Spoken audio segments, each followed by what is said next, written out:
नमस्कार दोस्तों, बहुत बहुत स्वागत है आप सभी का हमारे 2 मिनट स्टोरी में। दोस्तों, आप सबसे निवेदन है कि आप लोग प्लीज़ पूरी कहानी सुनिए और बताइए कहानी कैसी लगी। आज की कहानी है घर की चिक चिक।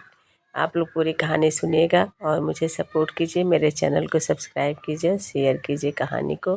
क्यों कोई भागना चाहता है घर की चिक चिक से? आइए सुनते हैं आज की पूरी कहानी। वह भागना चाहता है घर की किचकिच से। वह बार बार पति की सूरत नहीं देखना चाहता। वो नहीं चाहता है कि वो बार बार उसके सामने आए। वो बोर हो जाता है। वो बच्चों की आवाज़ से बोर हो जाता है। वह हमेशा ढूंढता है नया ठिकाना जहाँ उसे शांति मिल सके। इस कारण कई बार ढूंढ लेता है एक प्रेयसी और समय बिताने लगता है उसके साथ। उसे घर के शोरगुल से प्रेयसी के घर का शांत वातावरण बहुत भाता है। धीरे धीरे समय बीत जाता है। बच्चे अपनी मंजिल प्राप्त करके नौकरी पर निकल लेते हैं। कई बार पत्नी इस इग्नोर और उपेक्षा के कारण धीरे धीरे बीमार होकर भी मर जाती है।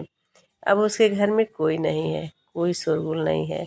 बिल्कुल शांत वातावरण है। कोई सामान बिखरा नहीं है। कहीं पर किसी प्रकार की चिक चिक नहीं है। आसपास बच्चों के लड़ाई झगड़े नहीं है। प्रेयसी ने भी इस जर्जर अवस्था में उसका साथ छोड़ दिया है। अब वह फिर से उस किच-किच को वापस पाना चाहता है। वह चाहता है कि एक बार वह दिन लौट आए जब बच्चे आपस में लड़ रहे हों और वह मुस्कुरा रहा हो। वह चाहता है कि उसकी पत्नी उसके सर पर खड़े होकर उसके ऊपर खूब चिल्ला ले और वह धीरे से मुस्कुरा ले। वह चाहता है कि ऐसा माहौल फिर से हो जाए और वह उस माहौल में सुकून प्राप्त करे। वह अचरज में है अपनी उस सोच पर कि क्यों और कैसे उसे किस-किस से चिढ़ हो गई थी। वह अचरज में है अपनी सोच पर कि कब उसे बच्चों के शोर तंग करने लगे थे। क्यों वह इस सुकून को छोड़कर प्रेयसी की बाहों में चला गया था। आज उसे सब चाहिए, बच्चों के झगड़े, शोर भी और पत्नी की किच-किच भी।